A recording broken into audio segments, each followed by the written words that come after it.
egaan abbaa keenya eebbifamoo abbaa Henook akkuma beekamutti amma kan jirru sooma guddaa yookiin immoo sooma gooftaa keenya Yesuus Kiristoos soomaa jirraati.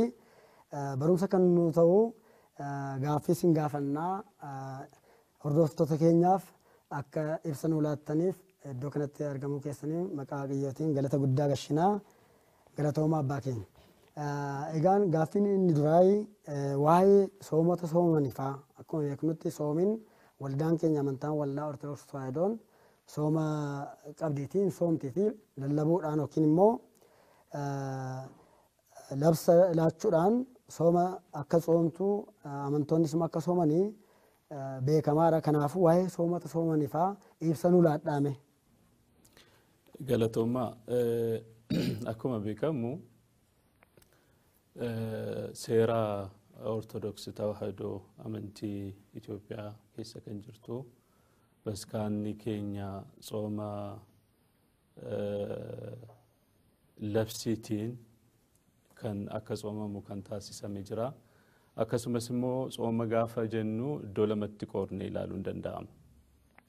Jalqaba macaafa qulqulluu irratti caqasuun gati barbaachisaa ta'ee fi seera uumamaa boqonnaa 2 lakkoofsa 8 irratti jalqaba Waaqayyoon jedha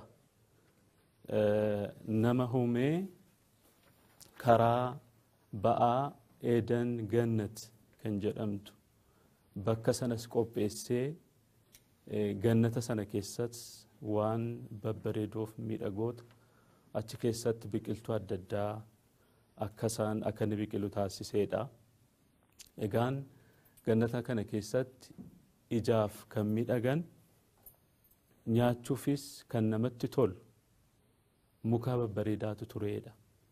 Mukoolii kana keessaatii Etsa Balas kan jedhamu kana nyaatiin yoo nyaatu aduu taa'ee isa kaan garuu nyaachuu hin dandeessedheetu Waaqayyoon qajeelfama kana laateera dhala namaaf.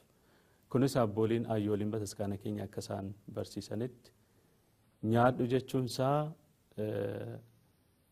nyaatiin jechuun isaa seera akka inni eeguufidha. Karaa gara biraa immoo nyaatiin jechuun isaa immoo akka inni sooma soomuuf laguu akka inni lagatuuf seera kana barsiisuuf gaafa jedhu jalqaba gannata keessatti dhala namaaf seera kana tumeera jechuudha. Egaan nyaadhu kan nyaachuuf kan miidhagan ilaaluuf illee ijaan illee kan bareedan ture iji mukaa suneedha. Egaa kana nyaatiin jechuun isaa akka inni soomu yookiinis immoo seera akka eeguufidha.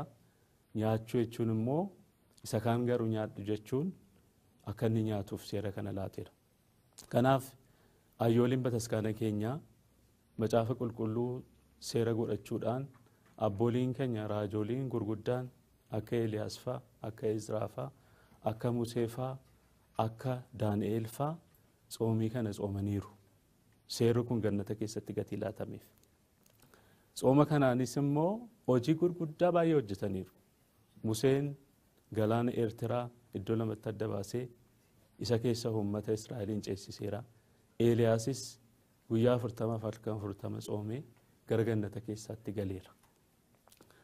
Egaan nyaati ija namaatti gaafa laamu nama goojamumsaasisaa, nama hawwisiisaa, nyaata kana dhiisee namni yeroo murtaa'eef beela'ee dhoobate mataasaa Waaqayyoof abboomsisee kasoominaan akka soomu akka turu abbooliin keenya seera kana nuutumaniiru.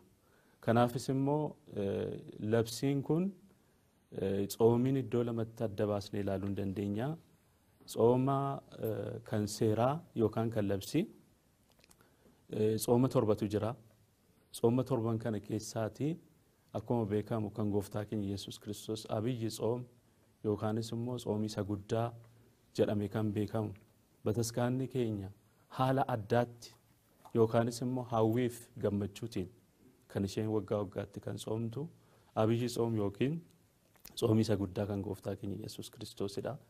Inni lammataa sooma hawaariyaat bartooti kan isaan hafuura qulqulluu fudhatanii kan sooman sooma filsataa gifti keenya Maariyaam kan itti yaadan kan bartooti du'aa ka'uu ishee kan ittiin argan, ol ba'uu ishee kan ittiin argan, subaa'ee bartooti keenya nu tuman yookiin tsoomanidha. Tsooma dinat yookaanis immoo roobiif jimaata kan tsoomamu waa'ee dhiphina gooftaa keenya Yesuus Kiristoos kan ittiin yaadannudha. Tsooma gahad kan jedhamudha. Tsooma dinat, tsooma nanawwee kan jedhamu. Nanawween guyyaa sadiif kan isaan tsooman, inni dhumaa garuu tsooma nabiyaat jedhamee beekama. Tsooman torban kuni kan labsii jedhamanii kan beekaman gaafa ta'u, kan eeyyamaa garuu karaa qalbii jijjiirannaa abboolii lubootaa kan nu laatamu, kan eeyyamaa dhoksaatti kan tsoomamu jira. Akkasuma tsooma tsagee kan jedhamu yetroofaat kan eebbattiin argannu, kan gifti keenya Maariyaam godaanuu isheetti yaadannee kan tsoomnu.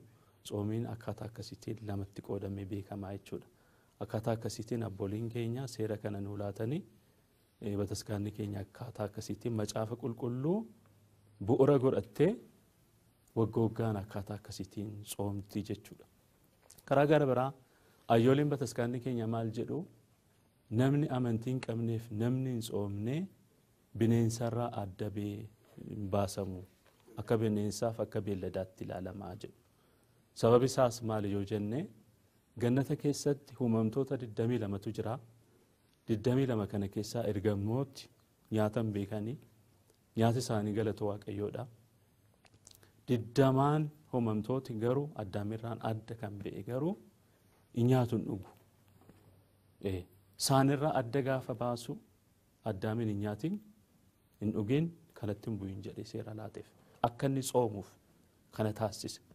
Kanaaf dhala namaa ta'e kan uumame amantii kan qabu eenyu yoo ta'e tsooma kana tsoomuun, lagachuun, nyaataaf dhugaatii irraa turuun, Waaqayyoof bitamuuf kasoomina isa agarsiisuun kun barbaachisaadha jechuudha.